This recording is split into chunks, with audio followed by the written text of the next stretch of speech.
இயேசு கிறிஸ்துவின் நாமத்தினால வாழ்த்துக்கள். இந்த காலை தியானம் யோபு 6வது அதிகாரம் 25வது வசனம்.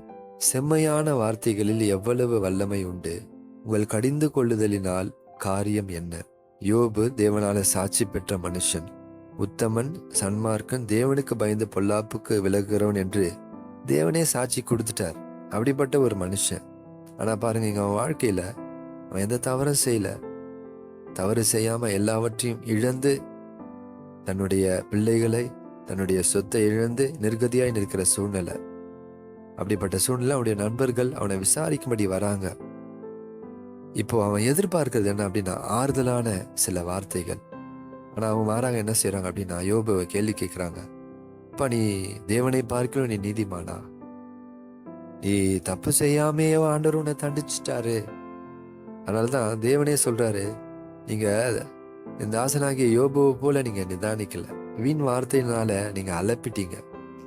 யோபு இங்க அதை தான் சொல்றாரு, எனக்கு உபதேசம் பண்ணுங்க, நான் கேட்கிறேன், நான் மௌனமா இருப்பேன், அமைதியா கேட்கிறேன். நான் எதிலே தவறினேனோ அதை எனக்கு தெரியப்படுத்துங்களா. அப்ப நான் செஞ்ச தப்பு உங்களுக்கு தெரியும் அப்படின்னா அந்த தப்பை சொல்லுங்க, நான் சரி செஞ்சுக்கிறேன். அப்படி சொல்ல முடியல, தவறே இல்லாம வீண் வார்த்தைகள்னால அலப்பி ஏன் என்ன இன்னும் உடைச்சி போடுறீங்க? கடிந்து கொள்ள நீங்கள் வார்த்தைகளை யோசித்து நம்பிக்கையற்றனுடைய வார்த்தைகளை காற்றிலே விட்டு விடுகிறீர்களே. திட்டுறதுக்கு வார்த்தைகளை யோசிக்கிறீங்க அப்படின்னு சொல்லிட்டு யோபு கஷ்டப்படுறாரு. பாருங்க, என்னைக்கும் நம்முடைய வாழ்க்கையில பாருங்களேன், ஒரு மனுஷனை நம்ம கட்டி எழுப்புறதுக்கு அநேக வார்த்தைகளை யூஸ் பண்ணலாம். அதே மனுஷனை உடைக்கிறதுக்கு அநேக வார்த்தைகள், ஒரே ஒரு வார்த்தை போதும் ஒரு மனுஷனை உடைச்சி அவனை சுக்குநூறாய் மாற்றிவிடும். பவுல் சொல்லும்போது சொல்றாரு, உங்கள் வசனம் கிருபை பொருந்தியதாயும் ஒப்பால் சாரமேறப்பட்டதாயும் இருக்கட்டும்.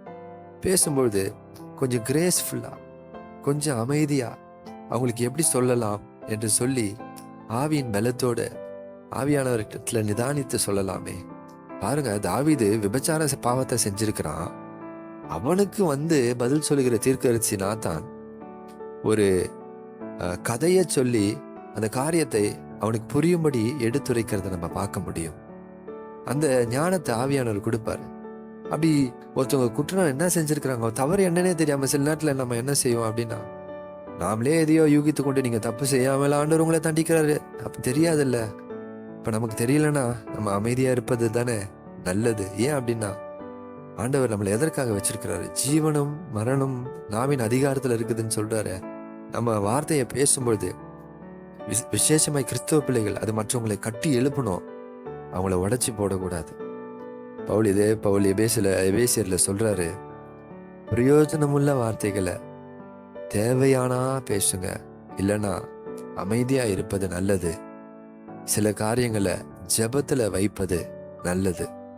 இந்த காலை வேளையில பிரியமானவர்களே, நம்முடைய வார்த்தையினால நம்ம மற்றவங்களை கட்டி எழுப்புவோம். அந்த அபிஷேகத்தை ஆண்டவர் நமக்கு கொடுத்திருக்கிறார். ஏன்னா அவருடைய வார்த்தையினாலதான் நம்மளை கட்டி எழுப்புகிறார்.